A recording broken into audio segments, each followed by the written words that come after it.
तो क्या हाल है मेरे दोस्तों, ट्रेडिंग ठीक ठाक चल रही है ना। ट्रेडिंग सुनने में कितना आसान लगता है, खरीदो बेचो और पैसे बनाओ, लेकिन हकीकत इससे कहीं ज्यादा डरावनी है। मार्केट में एंट्री और एग्जिट सिर्फ एक क्लिक नहीं है, ये आपकी पूरी पूंजी का फैसले करने वाला पल होते हैं। जरा सोचिए, अगर आपने एंट्री 2 मिनट पहले या 2 मिनट बाद में ले ली तो पूरा ट्रेंड आपके खिलाफ चला जाएगा। अगर एग्जिट एक कैंडल लेट हो गया तो प्रॉफिट वाला ट्रेड भी घाटे में चला जाता है। एंट्री और एग्जिट ये वो दरवाजे हैं जो आपको या तो फाइनेंशियल फ्रीडम की तरफ ले जाते हैं या सीधा बर्बादी की खाई में ढकेल देते हैं। प्रॉब्लम यह है कि मिनिमम लोग इस दरवाजे को खेल समझकर खोलते हैं, बिना स्ट्रैटेजी के, बिना पैशंस के, सिर्फ एक्साइटमेंट के साथ। रिजल्ट उनका हर कदम उनके खिलाफ चला जाता है और मार्केट आपको लालच में फंसाती है। बस अभी एंट्री ले लो वरना मौका हाथ से निकल जाएगा। और आप एंट्री ले लेते हो तो डर लगता है, एग्जिट करो वरना सब खो दोगे। यही हर सेकेंड आपकी साइकोलॉजी आपकी दुश्मन बनी रहती है। आज मैं आपको दिखाऊंगा कि एंट्री और एग्जिट के पीछे असली साइंस क्या होता है, कैसे प्रोफेशनल ट्रेडर इन दो पलों को भगवान की तरह मानते हैं, क्योंकि उन्हें पता है गलत एंट्री का मतलब है मौत और गलत एग्जिट का मतलब है कैद।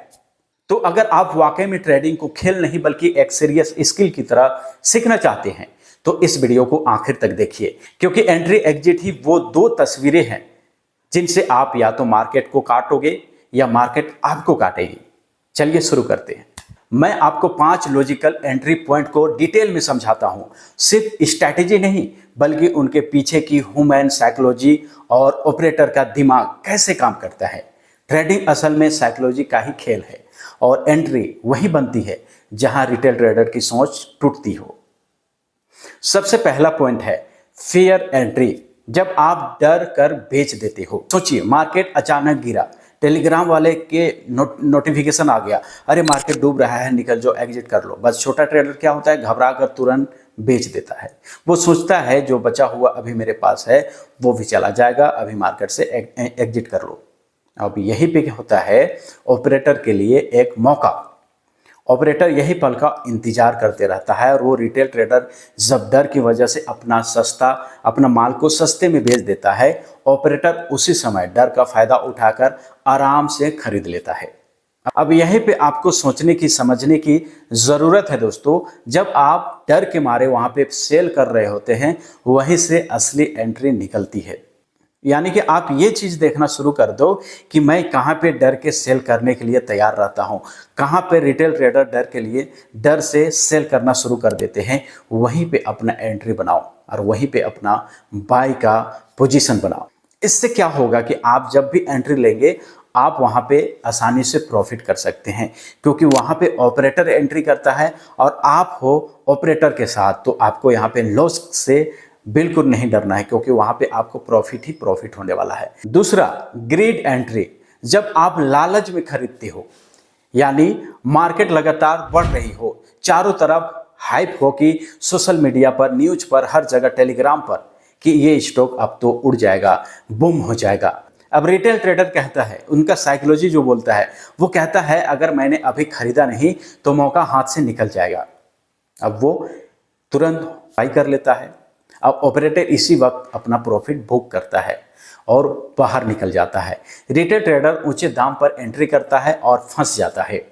दोस्तों, कभी भी आप जब इस तरह के ब्रेकआउट हो, इस तरह के ब्रेकआउट में क्या होता है कि मार्केट में यहाँ पे बहुत सारे बायर आ जाते हैं, कोई फोमो में, कोई जल्दबाजी में, हर तरह के यहाँ पे बायर आ जाते हैं। इस समय क्या होता है, ऑपरेटर अपना एग्जिट करता है और जब ऑपरेटर एग्जिट करेगा ना तो यहाँ से मार्केट लगातार नीचे गिरेगा। उस समय आपको सेल करना है, वहां पे आपको सेल पोजीशन बनाना है। और यहाँ जब आप सेल पोजीशन बनाएंगे तो ऑपरेटर के साथ होंगे, और जब आपके साथ ऑपरेटर है तो आपको लॉस का यहाँ पे कोई भी प्रॉब्लम नहीं होने वाला है। सिर्फ और सिर्फ वहां पे क्या होगा, आपका प्रॉफिट बनेगा। तो ये चीजें ध्यान दीजिएगा दोस्तों। जब भी आप फोमो में आके बाई कर रहे हैं, ये घबरा कर बाई कर रहे हैं कि मैं अभी नहीं खरीदा तो मौका हाथ से निकल जाएगा, कोई रेजिस्टेंस का ब्रेकआउट हुआ हो, वहीं पे आपको सेल करना है। वहां पे आपको बाई नहीं करना है, वहां पे सेल करना है। और वहां पे आपके साथ ऑपरेटर रहेगा, ऑपरेटर भी वहां पे अपना एग्जिट करता है तो मार्केट लगातार नीचे गिरेगा। उसी समय आप सेलिंग करके पैसा बना सकते हैं। तो ये बेहतरीन तरीका है दोस्तों, इसे आप हमेशा याद या नोट करके रखिए। तीसरा, ट्रैप एंट्री। ऑपरेटर स्टॉक को थोड़ा ऊपर लेके जाता है ताकि रिटेल ट्रेडर को लगे कि ट्रेंड शुरू हो गया है। रिटेल ट्रेडर बिना सोचे एंट्री कर लेता है और तभी ऑपरेटर प्राइस नीचे गिरा देता है। रिटेल ट्रेडर कहता है अब मैं फंस गया हूं। ऑपरेटर कहता है अब ये सस्ता हो गया है, माल उठा लो। दोस्तों, बिना ठोस रीजन के सिर्फ प्राइस मूवमेंट देखकर एंट्री लेना ऑपरेटर का ट्रैप है और इससे आपको बचना चाहिए। जब भी कोई भी रीजन नहीं हो और मार्केट अचानक गिर रहा हो या ऊपर चढ़ रहा हो, उस समय आपको एंट्री नहीं बनाना है। उस समय ट्रैप का वक्त होता है। ट्रैप में आप फंसेंगे तो वहां पे कोई भी आपको बचाने वाला नहीं है। वहां पे यही है कि आप वहां पे ट्रेड नहीं लेना है। जब लोग पूछते हैं ना कि ट्रेड कहां पे नहीं लेना चाहिए, तो यही एक वक्त होता है जब आप वहां पे कोई भी पोजीशन नहीं बनाएंगे। चौथा, साइलेंस एंट्री। किसी स्टॉक पर महीनों तक कोई हलचल नहीं है, कोई न्यूज नहीं है, सब बोर हो चुके हैं, इग्नोर कर रहे हैं। रिटेल ट्रेडर सोच रहा है ये तो स्टॉक डेड हो चुका है, मर चुका है, इसमें कोई जान नहीं है, इसमें ट्रेड नहीं लेना चाहिए।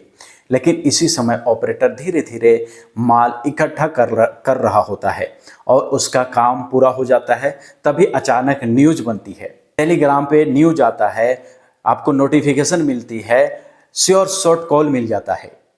उसी समय तब स्टॉक में मोमेंटम आता है और स्टॉक रॉकेट की तरफ भागता है और जब भाग जाता है तब आप जाके वहां पे एंट्री करते हो, बाई करते हो। उस समय क्या होता है, फिर से ऑपरेटर वहां से निकलना शुरू कर देते हैं। तो दोस्तों, एक चीज सीख लो, जहां शांति है वही ऑपरेटर अपना क्वांटिटी एंट्री लेता है और हमेशा मोमेंट बाद में आता है, हमेशा शोर बाद में होता है। तो ये चीज़ आपको ध्यान में रखना है। कभी भी कोई भी चीज़ अगर शांत हो तो वहाँ पे अगर अचानक न्यूज आ गई तो वहाँ पे आपको बाई नहीं करना है। वहाँ पे अगर उतना दिन शांत रहा, आप कुछ नहीं किए, बाई नहीं किए, तो फिर से आप वहाँ पे कोई भी एंट्री नहीं बनानी है। और पांचवा, स्टॉप लॉस हंटिंग एंट्री। दोस्तों, ये लास्ट है, इसे डिटेल से समझिएगा। रिटेल ट्रेडर की कमजोरी है, retail trader tight stop loss लगाता है, सब लगभग एक ही लेवल पर एक स्टॉप लॉस बन जाता है। जैसे उसे हम लोग क्या बोलते हैं, सपोर्ट या रेजिस्टेंस। उसे क्या बोलते हैं, स्टॉप लॉस हंटिंग। जब वहां पे बहुत सारे लोग स्टॉप लॉस वहां पे अपना लगा के रखते हैं, तब ऑपरेटर को ये लेवल पहले से पता होता है, वो प्राइस को वहीं पे ले जाकर स्टॉप लॉस ट्रिगर कर देता है। रिटेल ट्रेडर बाहर निकल जाता है और स्टॉक वहीं से ऊपर भाग जाता है। यानी अगर सेलिंग में हो तो वहां पे आप वहीं से बाइंग में आ जाता है। तो समझ लीजिए दोस्तों, अगर आप सपोर्ट के नीचे अपना एसएल लगा के रखे हैं तो जैसे ही आपका एसएल ट्रिगर होगा, उसके बाद वहीं से मार्केट में मोमेंटम आएगा, चाहे वो आपका सपोर्ट में हो या फिर आपका वो रेजिस्टेंस में हो। एक चीज हमेशा याद रखिएगा, सपोर्ट और रेजिस्टेंस हमेशा टूटने के लिए ही बना हुआ है। इसलिए वो जैसे टूटता है, लोग वहाँ पे बाय और सेल करना ज़्यादा पसंद करते हैं और वहाँ पे लोग फंस जाते हैं। वही होता है ऑपरेटर के लिए एक अच्छा मोमेंट बाय करने का और सेल करने का। तो इन सभी चीज़ों से आपको बचना चाहिए। अगर इन 5 पॉइंट को आप फिर से एक बार ध्यान से वीडियो को देखिएगा तो आपको समझ में आ जाएगा कि वाकई में मार्केट को इस तरह से नहीं हमें देखना चाहिए। मार्केट में हमेशा जो हम सोचते हैं उस तरह का से बिल्कुल नहीं है। ये हमेशा साइकोलॉजी के ऊपर चलता है और ये साइकोलॉजी आपके साइकोलॉजी के अनुसार चलता है, क्योंकि रिटेल ट्रेडर क्या सोचता है उसी से मार्केट चलता है। आप सोच रहे होंगे कि टूल यानी टेक्निकल टूल हमारे पास है तो मैं यहाँ पे बहुत अच्छा पैसा बना सकता हूँ, ऐसा कुछ नहीं है। अगर आपके पास साइकोलॉजी नहीं है तो इस मार्केट में पैसा निकालना आपके लिए बड़ा ही कठिन हो जाएगा दोस्तों। तो उससे पहले आप साइकोलॉजी को समझिए। अगर आप एक बार साइकोलॉजी को समझ जाते हैं तो मार्केट को समझना इजी हो जाएगा।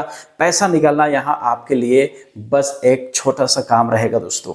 इसलिए हमेशा याद रखिए, मार्केट की असली एंट्री चार्ट पर नहीं, लोगों के दिमाग में होती है। डरने वाला ट्रेडर ऑपरेटर का मौका है और लालची ट्रेडर ऑपरेटर का एग्जिट। जल्दीबाजी वाला ट्रेडर ऑपरेटर का ट्रैप है दोस्तों, और स्टॉप लॉस पर भरोसा करने वाला ट्रेडर ऑपरेटर की एंट्री। यही कारण है कि मार्केट एक साइकोलॉजी का खेल है। ऑपरेटर हर बार रिटेल ट्रेडर की कमजोरी को स्ट्रेंथ बनाता है।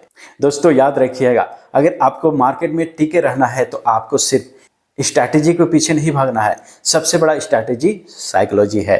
मिलते हैं फिर नेक्स्ट वीडियो में।